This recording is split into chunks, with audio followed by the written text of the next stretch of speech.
And we are live. Hello, everybody. Welcome back. I'm delighted to be here with David Palmer. David Palmer is a blockchain lead at Vodafone, and we're going to talk all things data, IoT, blockchain, and maybe even a little bit of metaverse. David, how are you doing today? I'm great, Anthony. Good to be on the show. I've waited a long time, so I'm glad that maybe I'm one of the first on the show in 2023. Probably the first in telco for sure. Definitely one of the first. Second, in fact, for 2023. So yeah, I'll take first in telco. That's good. There we go. So really excited to get into a whole range of different topics. Obviously, we're going to talk about digital asset broker, which is, I think, one of the most interesting propositions relating to data decentralization across any industry, but certainly in telco. So I'm really excited for you to share a little bit around that as much as you can at this point in time. But before we get into it, guys, this is going to be a live session. There is Q&A. David is here. I'm here to answer your questions to the extent that we can. So give us your GMs. Let us know, where are you coming in from? Where in the world are you dialing in from? And any questions you have for David, I'm going to try and multitask as we go through, pickle through them, try and pick some of the best questions. And we'll spend at least half an hour or so towards the end of this session covering anything that you guys want to know. So let us know where you're coming from. Let us know your questions, and let's get into it. So David, for those who don't know you, if you could just give us a little brief background and maybe tell us a little bit about how you got working with Vodafone and then with blockchain technology. So I have been in technology all my life. So starting out with a lot of business process reengineering, ERP systems. In telco, I seem to have been at the forefront of the most disruptive technologies. I think I did something in a former life, but things like the rollout of DSL, satellite DSL, fiber to the premises, IoT, and now what we call the economy of things. And the economy of things is really reflecting interest. So on the one side, you've got disruptive tech, and you've got telco, and I think cellular has been one of the most, especially the smartphone revolution has been, one of the most disruptive technologies that we've seen with, I think over 90% of people having a smartphone now. But really, the economy of things and digital asset broker is really about how you essentially blend Web3 with telco. And on the Web3 side, I've been looking at that since I think 2014. Very interested in sort of Bitcoin and trying to understand the mining of that. But really excited about the beginnings of Ethereum as well, and smart contracts and really looking at how that could revolutionize how we go about our everyday life. So I've been in the sort of Web3 blockchain area for a long time. And specifically, I've been in the area where looking at how we could revolutionize telecoms and how we could add value to telecoms. And that has brought me to where I am now. So sort of 4 or 5 years working with others in Vodafone, looking at use cases for telecoms and blockchain. Looking at 4 of those use cases which could go live, that we could take to MVP. And one of those is obviously the digital asset broker, which is about blockchain, IoT, and to an extent 5G. So yeah, that's me. Very cool. I genuinely believe you've probably got one of the most interesting or the most challenging, maybe most challenging and interesting jobs at Vodafone at the moment, if you think about all of the different things you're trying to put together. And we will get into that. But I'm really interested in something that you mentioned at the start of that, which was kind of the industry is already to some extent looking or excited or interested in Web3 technology or decentralization. Do you think that the telco industry lends itself well to decentralization? Because you see, you've got lots of different providers, all around the world, but you have the concept of roaming, you have cross-carrier billing, and so on and so forth. Like, is the telco industry naturally more open to this concept than maybe some others? I think yes and no. So obviously, I think it's no secret that the Web 2 revolution or evolution was something that was not as optimistic or optimized as it could be for telcos. But Web3 presents a new opportunity, a new open decentralized opportunity. And you're absolutely right. Roaming is something that we've announced with other telcos, and blockchain providing audit and trust for that, where operators are generally settling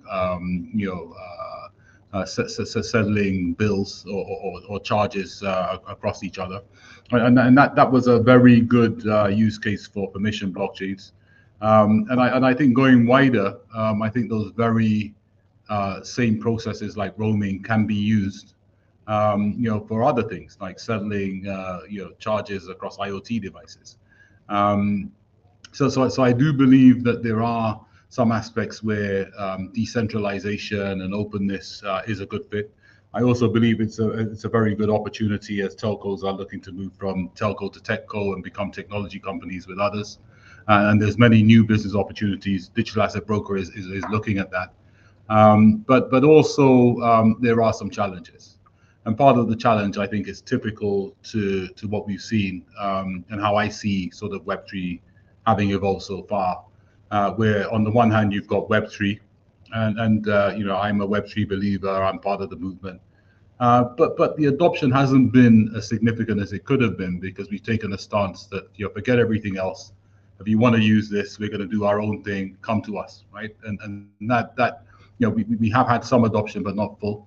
And then on the other hand, you've got business who are sort of saying, well, we don't really understand this. It doesn't really integrate with what we're doing. It doesn't meet our security standards. And I think telcos maybe can be the bridge between sort of getting adoption to Web3 technologies, but more importantly, for providing a link to incorporate them into everyday business, supply chains, inventory, manufacturing, retail, wholesale.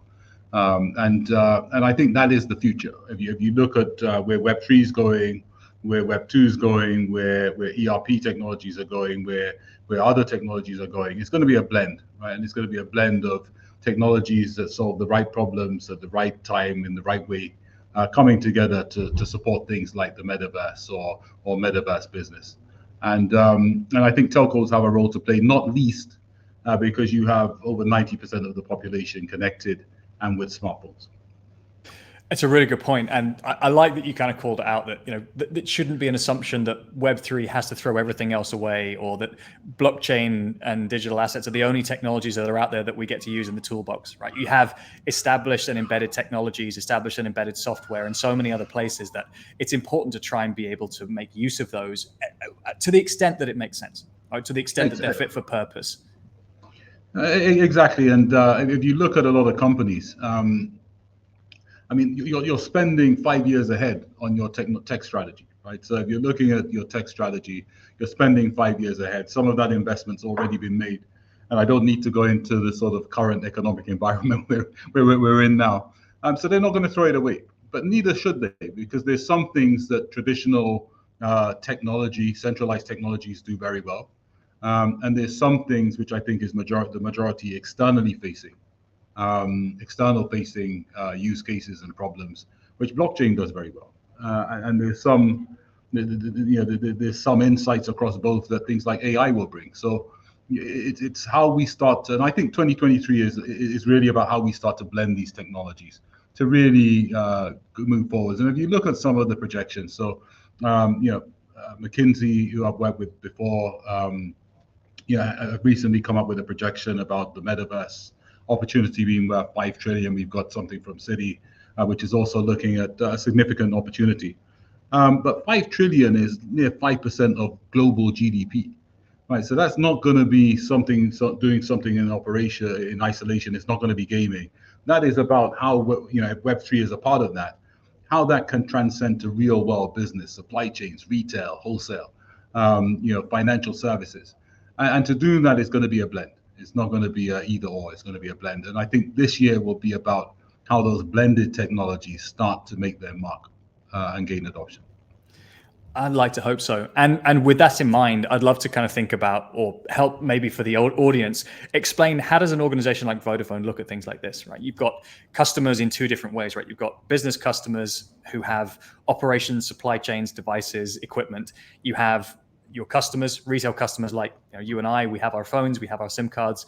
Maybe we're lucky enough we have an IoT device on our dog or our cat or something like that. But we have somewhat different needs. You have people who really want to have the latest phones, the latest technology to be enabled, and maybe there's a role that Vodafone can play. You've got those organizations, like you said, that are thinking in five years ahead. The CTOs or the CIOs are thinking about simplification of their stack, not really expanding out into kind of weird and wonderful or new and expansive technologies. And you're in the middle as a telephony provider, a device provider, an IoT provider, and so on and so forth. How do you mix that all together? How do you, as Vodafone, look at emerging technology and say, this is how we're going to have an impact? I think a lot of companies, have well-established processes for looking at innovations and ideas and evaluating them. With blockchain, I was part of a group,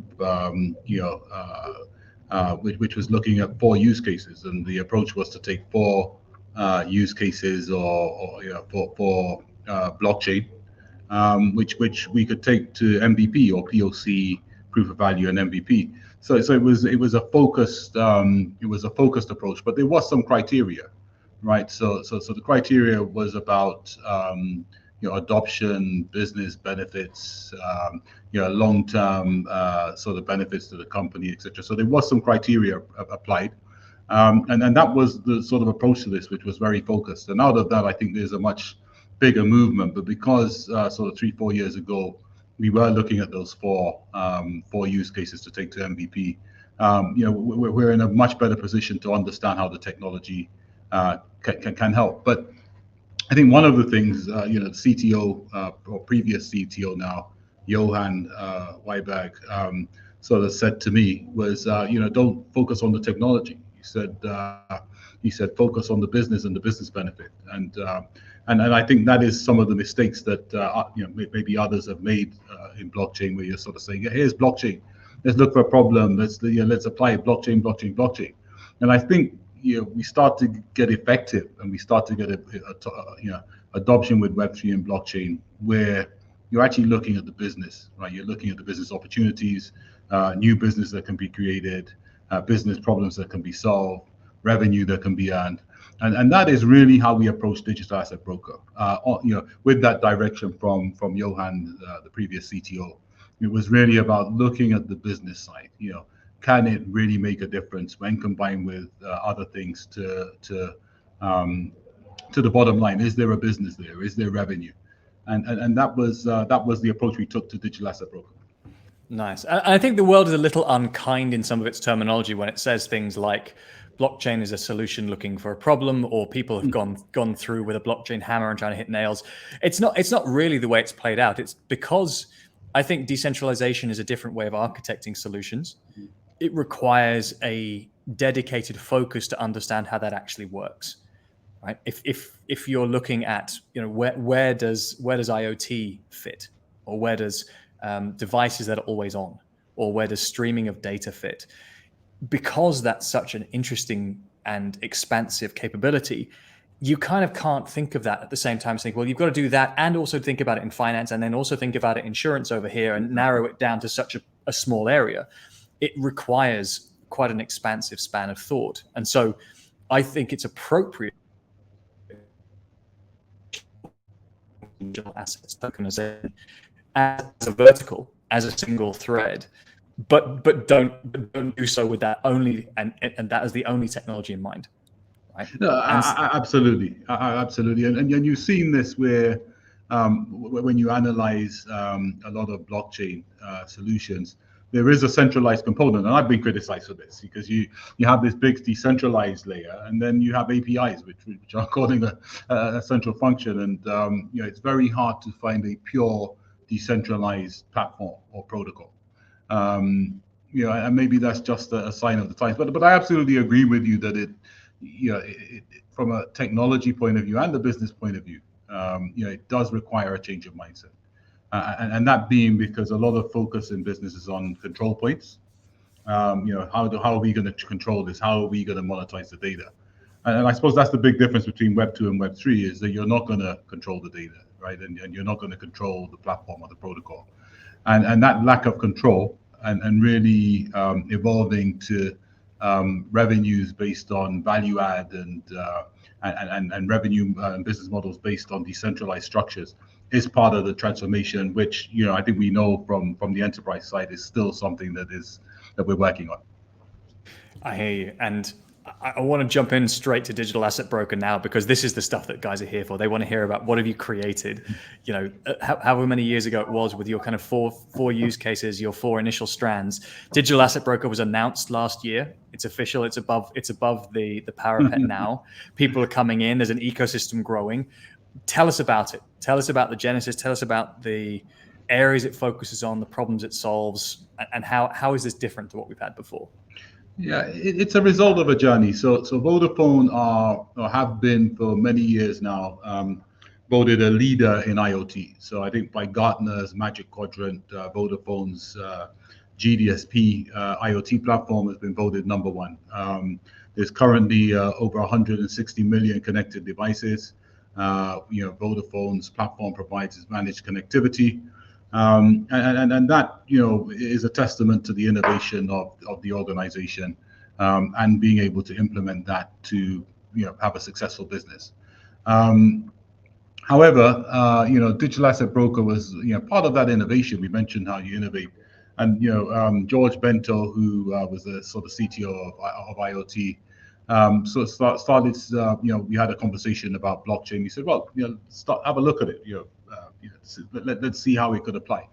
And we started initially looking at how it could apply to onboarding suppliers in IoT more easily, because at the moment there's a big time lag for getting contracts set up, and we were sort of thinking, okay, if you're going to have a marketplace and devices are going to need to supply goods to other devices or smart cities, you need to shorten that time frame. So could blockchain be a way of doing that? So that's how it started, and then we had this sort of vision of devices, autonomous cars being able to transact with chargers and tolls, and we soon, and blockchain was obviously attractive because of the trust it would provide between the devices, but also the ability to have micropayments and cross-border payments, and transactions.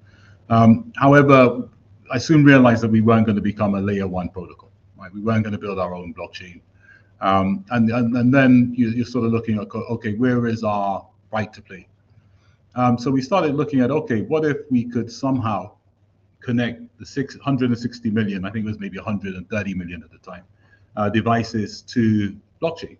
Right?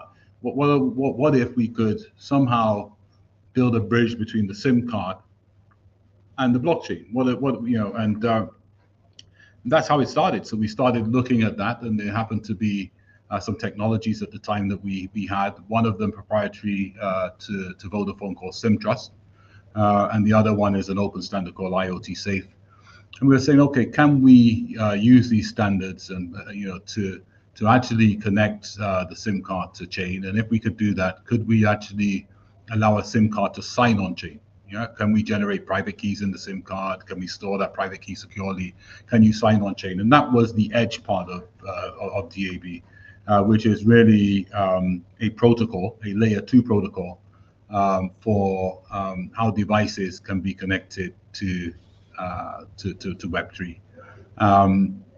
And that was it really. And from there, our mission became, how we could connect the devices. And if we could connect them, how we could get them to interoperate with each other or speak to each other. So could we use something like decentralized digital identity, verifiable credentials to allow devices to speak to each other securely, and across organizations and silos.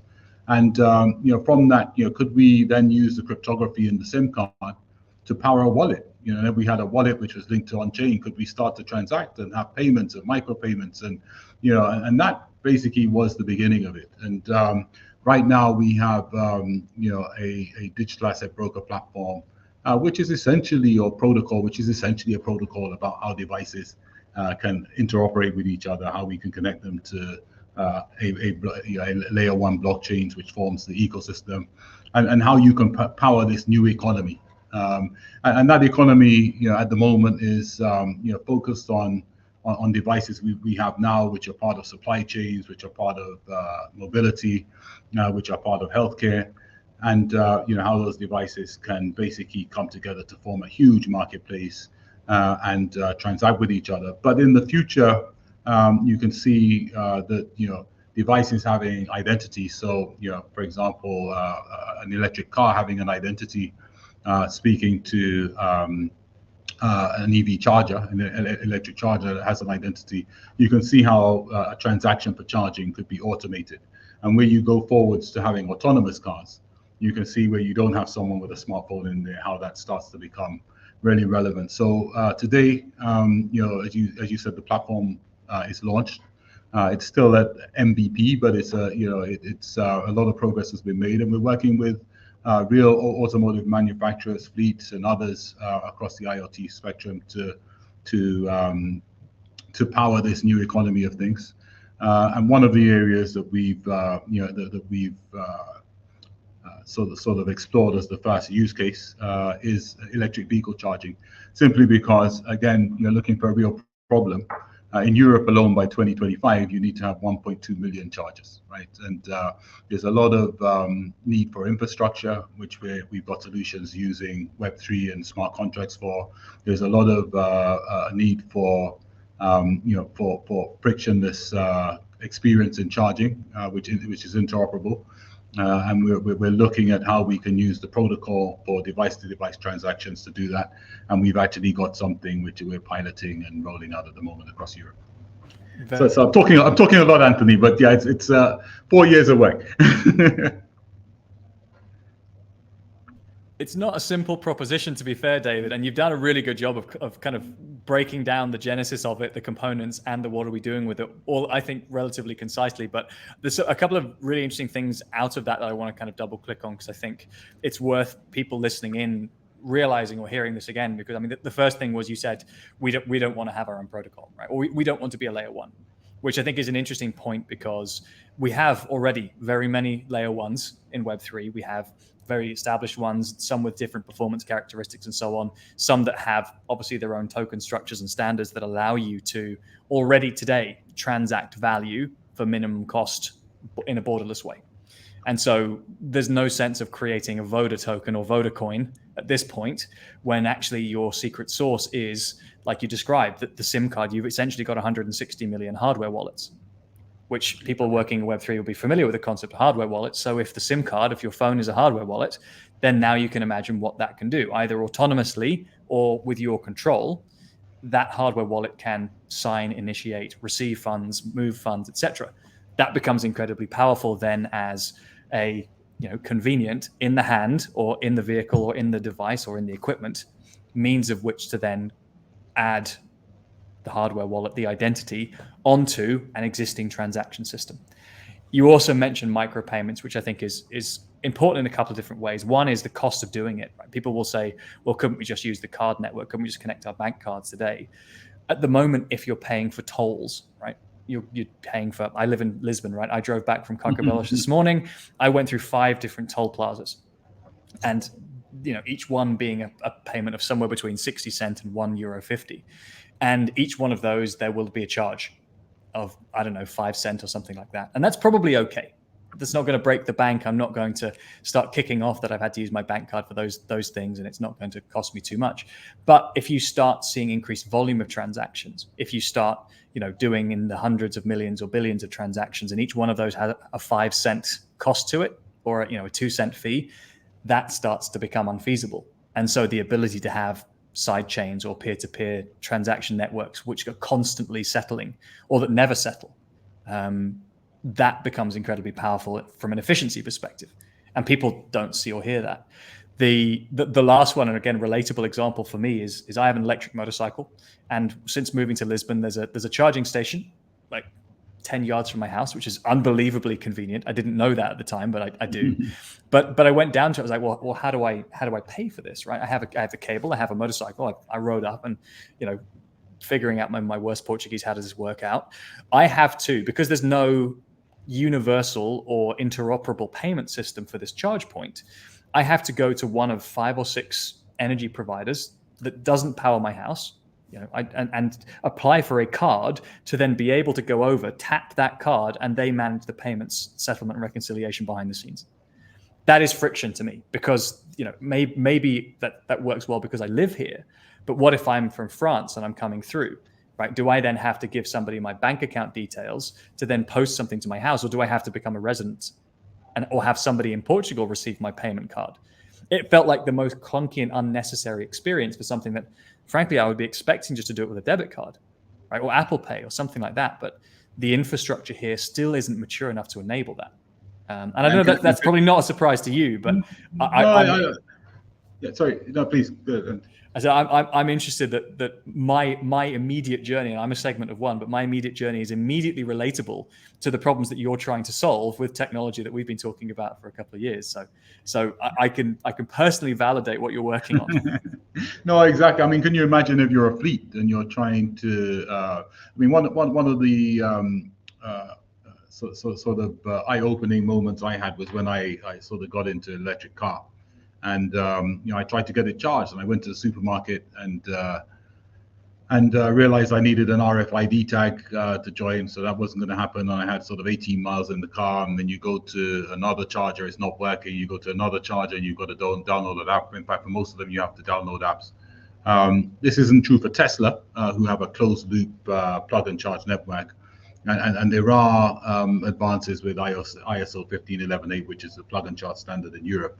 But at the moment, it's very fragmented. And can you imagine, having to, find ways for fleet drivers to pay? And that's one of the things that we've looked at, is how where you have, an identity for the car, and you're able to delegate a payment credential in the car. And that can be a real world payment credential, or a token, or loyalty points, but then how you can authenticate people using person digital identity and their credentials to use that payment credential in the car to pay for things like charging or charging your scooter.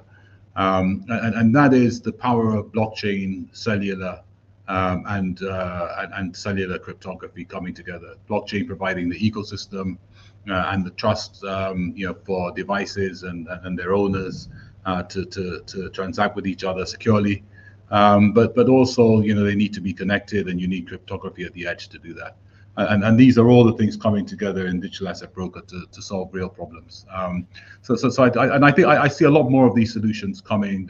There's other protocols which are taking that further to look at machine fi, or ways that IoT devices that produce data can be financed. And there's other sort of developments in that area where you can start to incorporate things like DeFi, play to earn, buy now, pay later, tokens, token payments, NFTs in that solution. But I think the basis is about how you can bring together, mainstream cellular business enterprise technologies with Web3, to realize an opportunity and hopefully make the world and business a bit better. I hear you. And it's not something you're going to do by yourself. It's not something that, you're just cooking this up in the cupboard and hoping that someone's going to actually go out and use this, right? You're talking about building a platform. You're talking about growing an ecosystem. So for those who haven't heard any of the announcements, or who maybe don't know enough about Digital Asset Broker today, who are you working with and helping scale this out? Whether that's right now, or who are the target organizations you would like to work with in future? So on the technology side, of course, we've got a core team, and we're partnering with a lot of the leading system integrators and technology companies. On the basis, and this is the power of decentralization, on the basis that they're part of it, right? They can host nodes, they can be a part of the network, they can use this for their customers, they can be part of the ecosystem, they can bring ecosystem. So we're partnering with a lot of the leading technology companies. I won't single any one of them out, but there's announcements out there. And on the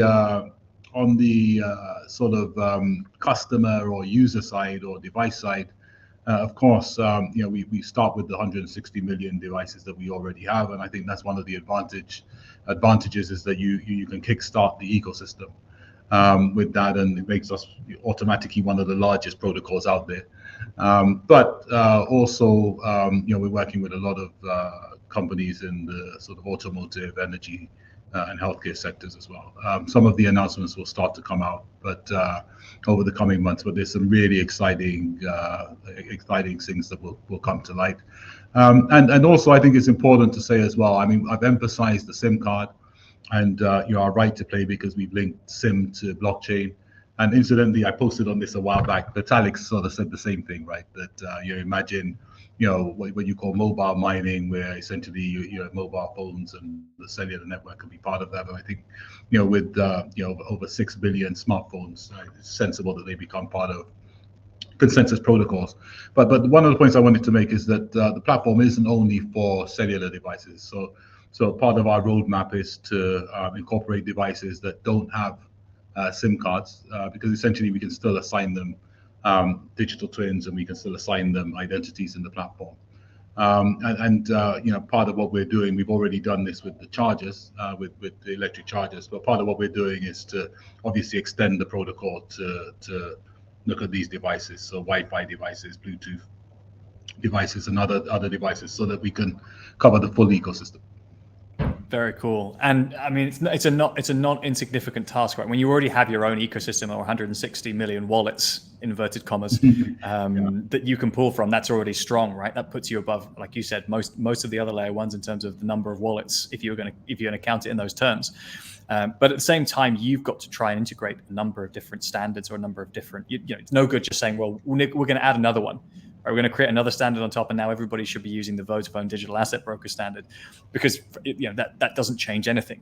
Right? You've got the not insignificant task of working with the charge points, or working with hardware providers or IoT providers, and so on and so forth, so that it's as easy as, well, I have Vodafone digital asset broker, so I can go to any charge point I like, or I can go to any store that I like, or I can start my device streaming data, or I can have my vehicle start streaming data, and I can monetize from that potentially.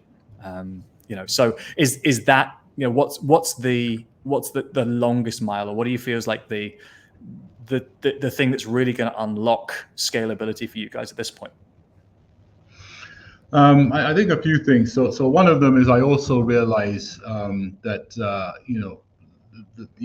interoperating with layer one, and I think in your new job, well, not so new anymore, but you'll realize the importance of interoperability at layer one, and that's the benefit of being a layer two protocol, which brings devices and cellular to blockchain. Is that I think scaling, the layer ones is going to be important, and getting DAB interoperating with more layer ones, is going to be critical, so that you can merge the ecosystems and develop trust within them. I think that's important. I think the other thing is working obviously across different connectivity service providers. So obviously we're Vodafone, but I think this platform and creating an economy is something that can bring together, in the same way roaming does, cellular providers, to make this market and be a key player in it. And I think the other thing is just focus on the verticals, and really solving problems. And I think electric vehicle charging is a key one. There's so much happening in that area, and it really is searching for solutions, not just to connect the chargers and the people, but to come up with new ways of financing chargers, and new ways of getting cars and people and chargers and organizations to work together. That I think having more of those sort of verticals will be important to scale. But I'd say if I was to pick one, it's going to be extending DAB to work with non-cellular devices as well. Nice. So not an insignificant roadmap. And Vitalik, if you're listening in, David wants to talk to you. He likes your work already. Seems like you guys have already got stuff in common to talk about. I'm loving in the chat as well. I've got a few of the Portuguese community coming in saying, giving me suggestions on what I should be doing, or how I should be managing tolls and stuff like that differently. So So just a quick shout out. So the CEO of DAB is a guy called George Bento, and he's the biggest ambassador for Portugal ever. And we will have presidents, and we have people from Portugal who have been key to the inception, the ideation, and the building of the platform. So a shout out to all of the Portuguese people, who are supporting. Portugal, we will have a presence there, and we're hoping to be at the Web Summit this year as well. So hopefully we can see you in person, Anthony. Would love that. Looking forward to that. So if you want to hear more about DAB, if you want to come link with David, he'll be in Lisbon soon. We'll make it happen. We'll do a big event out here. It'll be lovely, summertime, all of that. And Felipe, Carlos, thank you for your kind suggestions, guys. Anyone else who has questions for David about DAB, about the tech, about the scaling, about what he's planning to do, about use cases, please do put your questions in the chat now, because we're about to go to Q&A in a couple of minutes. I've got a couple more questions for David before we do. I think what was really interesting about what you said before is the different technologies having to work together, the different protocols having to work together. I think also we're starting to see a really interesting coalescence of automotive technology, energy technology, mobility technology. If you look at the vehicle as a source of battery or source of power, whether that can help with grid balancing, whether you've got people who are able to source energy themselves and then sell it to others, sell it to the grid, being able to create, like you said, charging stations or virtual charging stations that can be operated autonomously. Right? Vehicles are at a point now where we're not too far away from me being able to plug into your car and to take some charge. So, if I need 50 kilometers and you're okay with it, theoretically, I can drive out to your driveway, plug in, the two vehicles pay each other, and I'm good to go. And then you've got chargers anywhere, anytime. And that becomes super powerful. Then you're not just waiting for them to start installing them at the end of roads. You're just saying, right, I'm going to drive it to someone's driveway. Maybe I'll say hi, maybe I won't. I'll take a few kilowatts and off I go. So it's an exciting future. No, absolutely. And, the charging solution we've got will also, in our roadmap, extend to home charging, because the beauty of identities for things is that you can have a fleet driver who the vehicle he drives or the van he drives has a DAB identity, has a DAB wallet, and he may have a home charger. He could pull up at home. If the home charger is DAB enabled, then there's no reason why the car wallet and the car payment facility credential can't pay the home charger directly. So there's no expense management, and there's no reason why a DAB enabled home charger can't be made into a public charger in times of excess demand to beef up the infrastructure. So there's a lot of nuances that we can look at there, but essentially, this is about Web3 providing interoperability, providing trust, and the means for smart payments, automated payments, which I believe will change the world. I believe it's going to change business. I believe there's going to be huge economic and business opportunities associated with this, as well as new business models. And I believe that this is where we're going now. Not Web3 isolated, not business trying to catch up, but these things merging together, where business is starting to really leverage and harness the Web3 technology into business models to create brand new businesses. Now, business doesn't mean only established businesses. I believe that there's going to be a lot of Web3 businesses or Web3 native businesses that will be part of the main ecosystem. But the bottom line is that whichever way it goes, whether it's new businesses adopting traditional technologies or traditional businesses adopting Web3 technologies, is that the power is going to be in blend. It's going to be the power in blending these technologies to solve business problems or create new opportunities. I like that. And again, as you're talking, you're kind of breaking down why should we care, right? This is about identity management. This is about interconnectivity. This is about payments. This is about being able to have automation or seamless settlement and reconciliation underneath things that we do every day, in things that will become important with our day-to-day lives, whether that's commuting, whether that's running a fleet of vehicles, managing a supply chain, administering a business. And I think it's nice that you're not overhyping it, or at least in the way you're describing a technology that will be increasingly valuable as the future occurs, as opposed to being imminently valuable and critically needed everywhere right now. Exactly. You're being appropriately objective with how this plays out. So I appreciate that from you, David.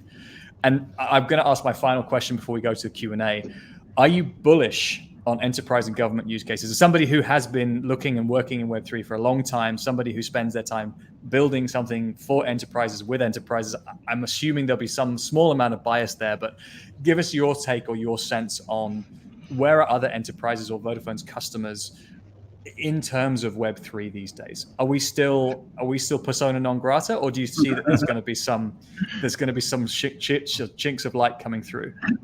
No, it's very true. So the popularity of people in Web3 in enterprises goes up and down with the price of crypto, right? So at the moment, we're not that popular. But on a serious note, I think as we've seen a bear market in crypto, we've also correspondingly seen increased investment and adoption in enterprise.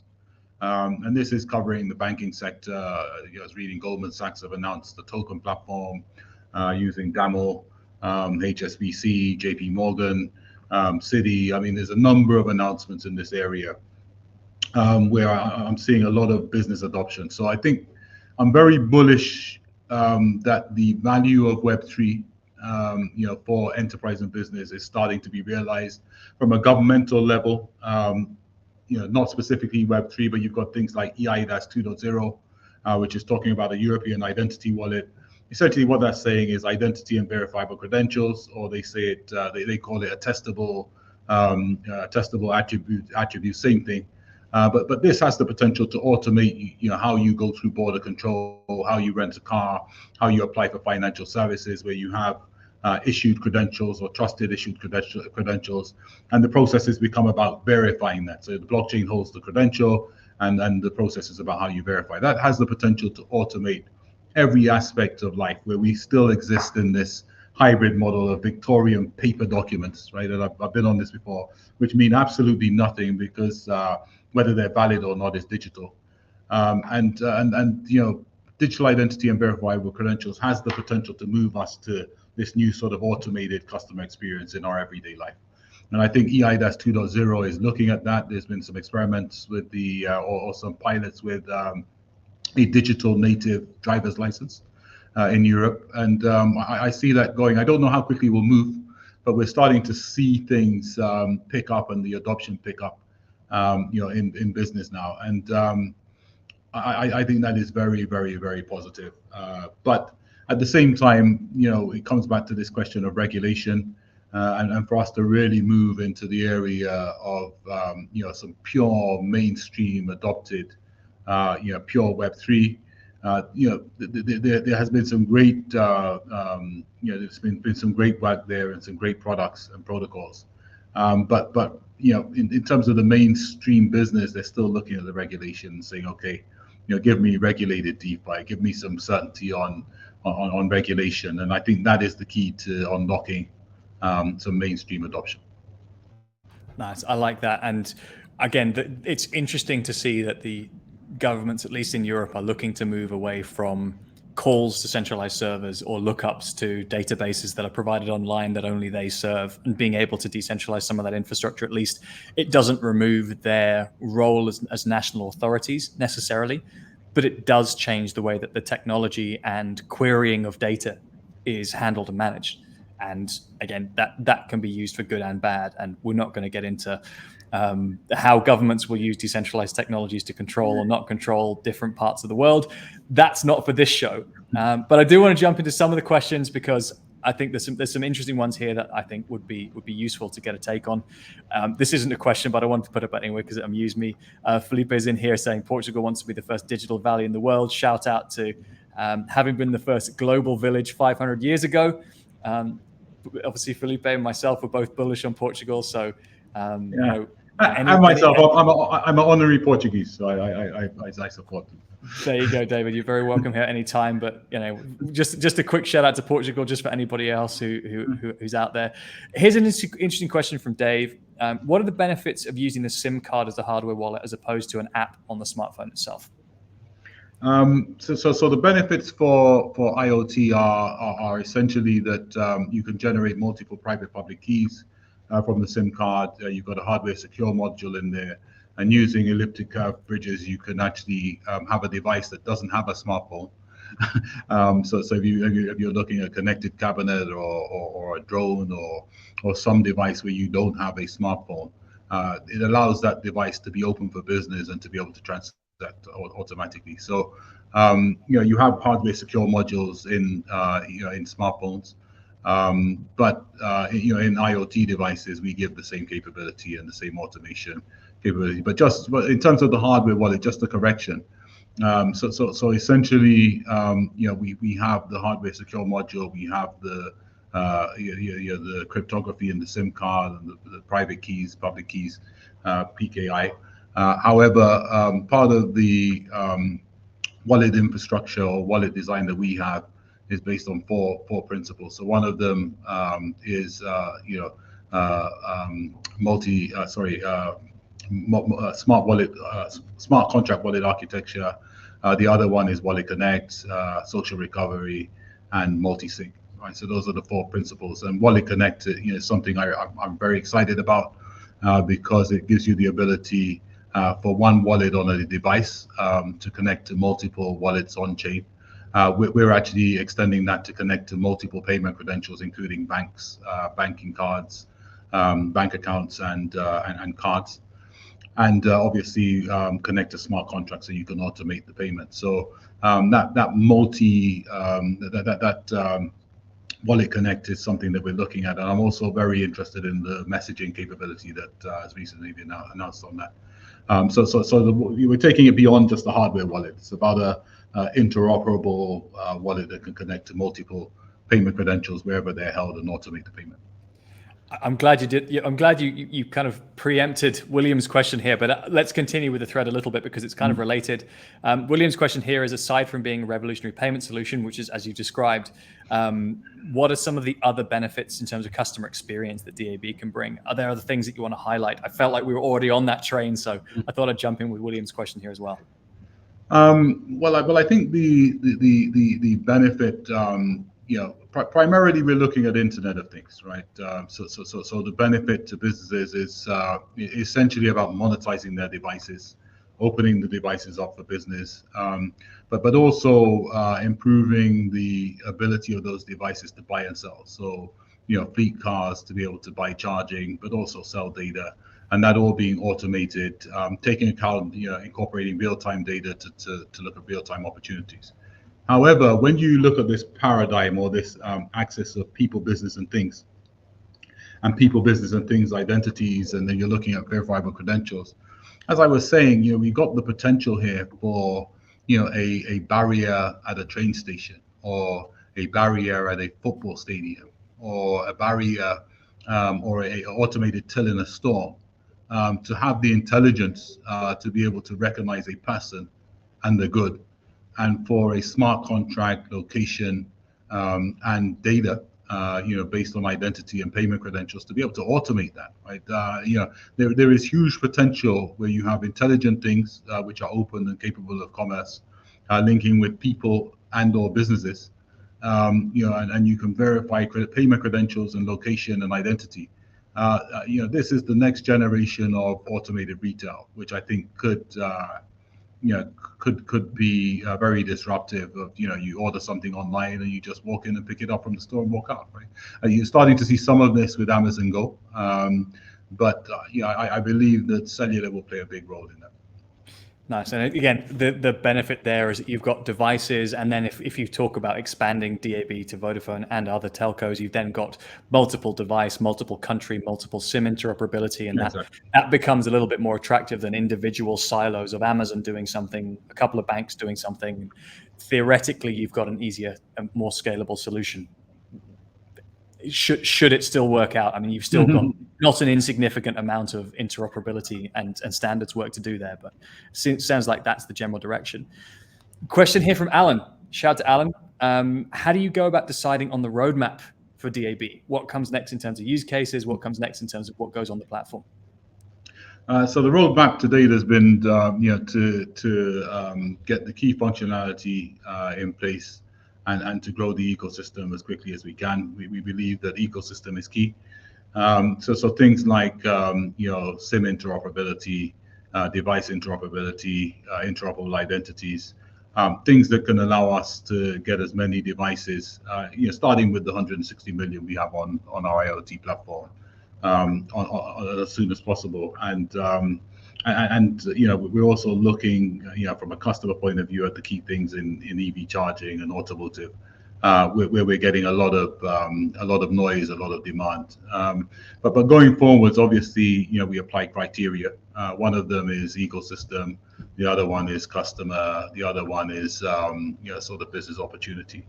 And we're using those to sort of decide how we move forwards. But it's a process. I mean, as you said, Anthony, there's some very, very ambitious, innovative solutioning that needs to happen to take this forwards. The first one being to connect devices to Web3, and I believe that was very, very significant. We're not the only ones to have done it, but we're the only ones to have done it with 160 million devices on a platform that can potentially be brought into the ecosystem. So I think that was very significant. And I also believe in three things, right? When I look to the future, one of them is, we're going to move to a world of wallets. Yeah, and we spoke about the 160 million wallets, but there's going to be 70 billion IoT devices in the next 5 to sort of 10 years. So that's 70 billion wallets that can be linked to devices. I believe that we're going to move to an economy of tokens. And I think one of our common colleagues, Andy Martin, talks a lot about the token economy, but I believe that the economy of tokens, stable coins, CBDCs, and the ability for those tokens to provide fractionalization, or with NFTs, the ability to have loyalty, rentable NFTs. I mean, that economy of tokens is going to be so important. I believe that we're moving to an economy of tokens, a world of wallets. And the other bit which DAB solves is we're moving towards an economy of things. And I think those are the three things that come together, that will come together to really drive about change in industry. Obviously, DAB is talking about the economy of things, but we will integrate with the world of wallets, because the EU are adopting it. You're going to have wallets for people, business, organizations, potentially countries. So how we integrate with wallets will be something key going forwards. How we integrate with different identity standards and verifiable credentials, and how we automate, that will be something going forwards. And how we can support different token standards, right, and different tokens on the platform for transactions, as well as traditional payments, will be something going forward. So the world of wallets, economy of things, and the economy of tokens, or as Andy would say, the token economy, are three things that will shape our thinking going forward. There we go. So not an insignificant amount of runway on the roadmap, to be fair. So, Alan, thanks for the question. I've got a question here from Danette, and this is a really, I'll praise it because it's a long comment, but the shorthand is, how can companies and organizations get to engage with Vodafone or to work with DAB at this time? So if you're looking to have pilots or companies using this technology today, how do they find out more? How do they get started with DAB? So we have just go to vdigitalassetbroker.com. There are links on the site to contact us, contact me or anyone in sort of Vodafone business, who will point you in the right direction. But the website has a lot of information on what we're doing, and there's the ability to register, and get newsletters and show an interest, in the platform. So I'd say vdigitalassetbroker.com. We've got a very global team, so we have people working on the platform all over the world, including Portugal, and we'd be happy, for organizations, to take you through it, to explain it. We've got explainer videos that we can make available, and for those, in the energy or automotive sector, there's different trials that we're running that you can be a part of, and we'd love to talk to you. So happy to personally pick up on anything that's coming through on those links. Very good. Not saying that this is a direct line to David, but he does care. He does read the comments, and he will get back to you guys if there's enough interest, or if there's organizations who are interested to work with digital asset brokers. So the link's there on the screen. We'll put it in the comments and in the descriptions of all of the podcasts when this goes out as well. So people should be able to find you, David, if they want to. So that's super exciting. Absolutely. Very good. And we'll have one last question here from Charlie. How you doing, Charlie? How is Vodafone, or does Vodafone work with startups? So do you see that sort of obviously starting with large organizations that have scale? You're a large organization yourself, but have startups been part of the kind of Vodafone and digital asset broker story so far, or how do you see that playing out? So from a Vodafone point of view, there's a part of Vodafone called Tomorrow Street based in Luxembourg that is specifically set up to work with startups. From a digital asset broker point of view, I mean, just from the way we were born, as a startup within a big enterprise organization, and with innovation, of course, we're always looking to work with startups and working with startups and looking to partner with different organizations of all sizes. So, in fact, I speak to many startups every week. So from a digital asset broker point of view, absolutely happy to talk to startups, but also actively looking at startups and how we can work with them. But from a Vodafone point of view, Tomorrow Street is the organization to contact within Vodafone. Got you. Very good. So if you're a startup out there, if you believe that what you've heard today from David in terms of digital asset broker, in terms of 160 million equivalent of hardware wallets in the SIMs, the future of payments, the future of electricity, the future of connectivity, the future of automation, and the automotive sector as well. If those are the cross sections of where you're working as a startup, I'm sure David would love to hear from you. So I'm expecting the flood of emails and messages coming into your inbox now, whether you wanted it or not, David. Now it's coming. And with a couple of minutes left to go, David, is there anything else that you wanted to mention? Anything else that you want to cover? Anything else about how guys can find you? How guys can find out about digital asset broker? Anything else you would like to close the show with as final thoughts? I'll probably just close the show with metaverse. One of the things that I was talking about last year, and I will talk about this year, is the metaverse of things. And I believe the metaverse has been important because it's provided a framework for us to start looking at business models and customer experience, and how Web3 can be a part of that. Part of what I see going forwards is the importance of the digital world and real world experiences coming together. Now, I believe IoT devices, I believe data from IoT devices will be key to that, as will Web3 capabilities for tokens, financing, DeFi, digital identities, wallets, smart contracts. This is something that I think will be key as we go forwards. Some say metaverse is hype, hasn't lived up to its expectations.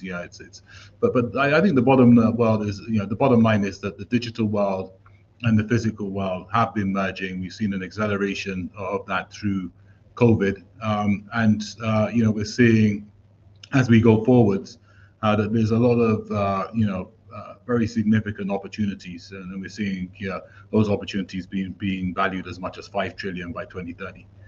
So I'd like to maybe end by saying that is something that we're looking at going forwards, and I believe that the metaverse framework and metaverse business, will be something that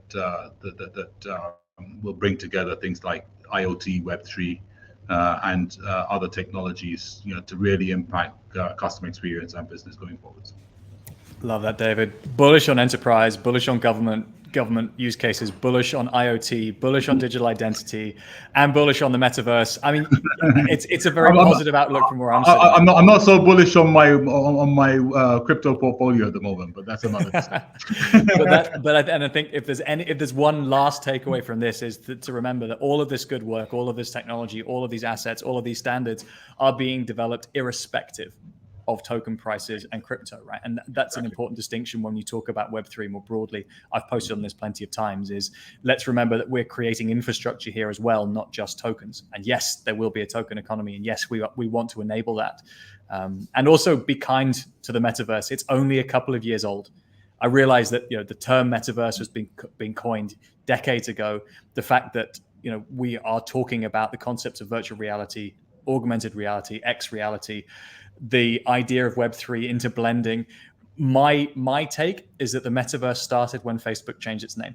That was the point at which an industry convened around a theme and a term, and we start seeing all of these things coming together. That's a hill I'm going to die on. I'm prepared to go there. I'm prepared to leave it at that.